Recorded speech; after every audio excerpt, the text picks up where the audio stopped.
Hey, woo, woo. Yeah, I just want to ask, haven't we just seen it all at this point? It feels like we've gone through history for a long, long time. It feels like we've seen everything. We've seen talking animals. We've seen prey who are innocent. We've seen predators who are guilty. We've seen both of those types of animals dressing clothes, almost modeling humans. We've seen sometimes the other way around, where those animals are taking humans and using them as almost the animals in those stories. But I just want to ask you, what do you see when you look at this liking? What do you see when you look at this aura? Do you see the hero in everybody's story? Do you see the prince that gets the girl and rides off in the sunset like it's one of those classic fairy tales? No.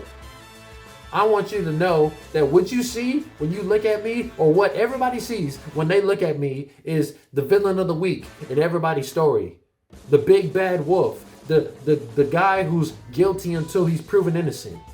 Any of the predators, if it was a wolf, a snake, a tarantula, a shark, a piranha, these are animals, these are things, objects, creatures that people fear. But what if I told you that there was an action comedy from DreamWorks Animation about a crackerjack criminal crew of animal outlaws who are about to attempt their most challenging con yet? And we, by the way, are known for pulling off the most legendary of legendary heists. Everybody loves a good heist, and we always give these citizens a show to watch and spectate on their homes at a theater that they call the home Fox News. Our most challenging con yet will be becoming model citizens. Never have there ever been 5 friends as infamous as the bad guys. You got me, myself, the dashing pickpocket, the most charismatic Mr. Wolf. The seat-it-all safecracker Jack, Mr. Snake, the nonchalant master of disguise, Mr. Shark, the dorsal himself. The short-fused muscle, Mr. Piranha, and sharp-tongued expert hacker, Miss Tarantula. She specializes in webs. But when, after years of countless heists and being the world's most wanted villains in everybody's story, the gang is finally caught, with I breaking a deal to save all of us, my friends, and myself from prison, the bad guys will go good. Under the tutelage of our mentor, Professor Marmalade, who I would argue is a very arrogant guinea pig, and my friend Snake will eat a guinea pig on command whenever he feels like it. So you might want to watch out before I get my snake on you. Ooh, I just got a tingle. The bad guys set out to fool the world that we have been transformed by the renewal of our minds and by the renewal of our fur. That we are no longer the wolf in sheep's clothing, but we can, for the change, be the sheep that hops in your dreams that can keep you peaceful at night.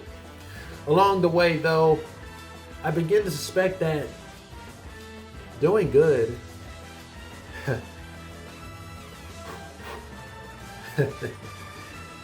that doing good just might benefit me. It just might create a better outlook on myself, that it might give me what I've always secretly longed for.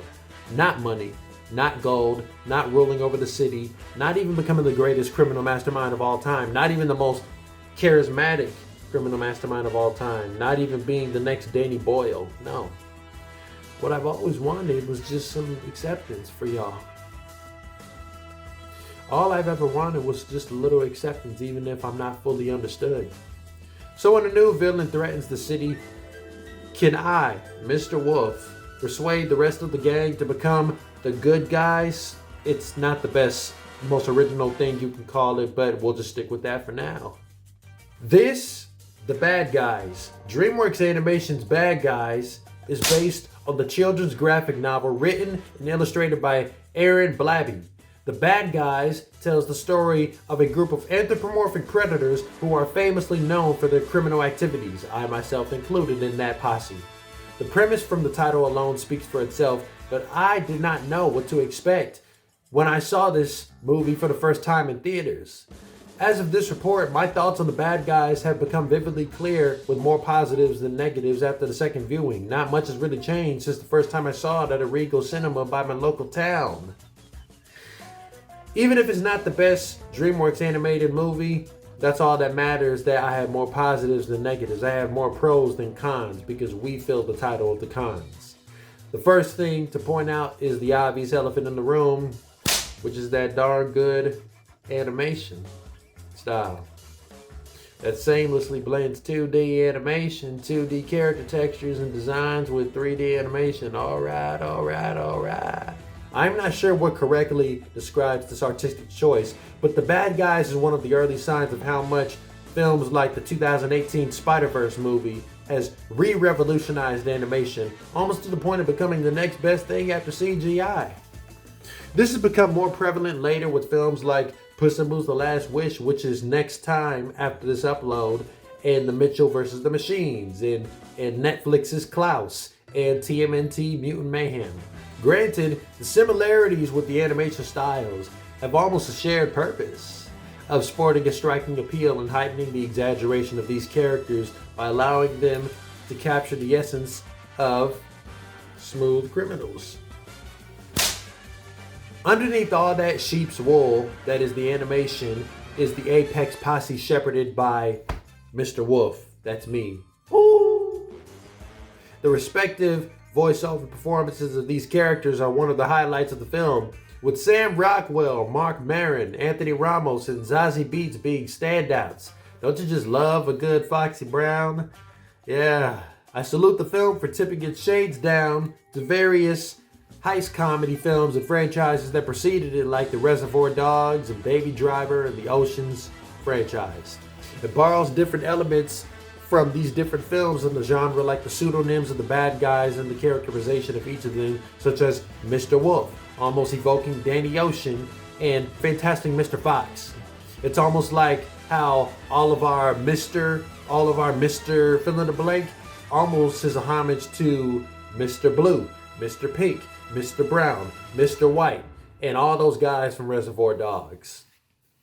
It works as a homage to heist comedies, but everything dealing with the way this film approaches bad guys gone good does not work for anybody outside of me. Ever since I had that tingly feeling down my spine that just made this tail wag, that's when I made the decision that maybe this criminal life isn't what I need for acceptance. We have seen DreamWorks Animation do this sort of thing with Megamind, which is executed a lot better.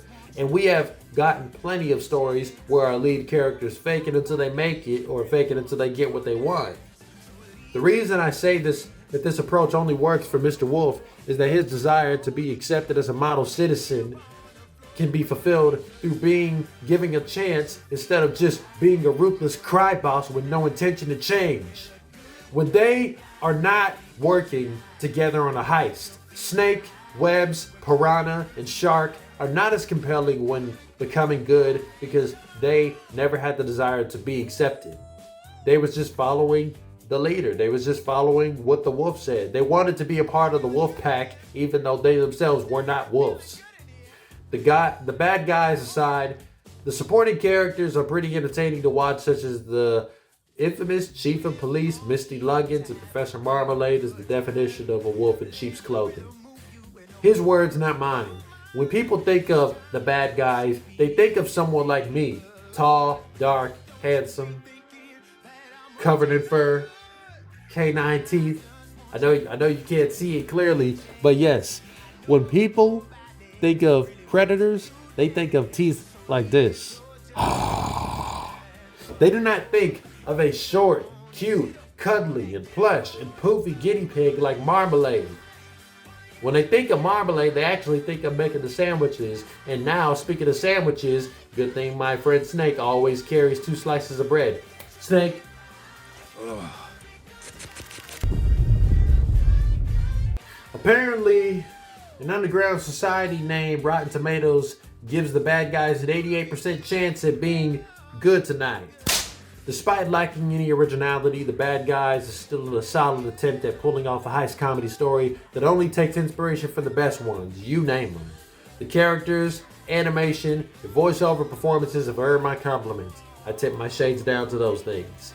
So for that, I put money down on this movie. That's about worth, let's say 8 G's out of 10. But that's all I have to say about us and myself and, There's not even to mention my relationship with Diane Foxington. She's, the fox be foxing. But until next time, there's gonna be 3 more that makes a crowd out of the bad guys, and we'll see what happens. In the meantime, everybody say robbery.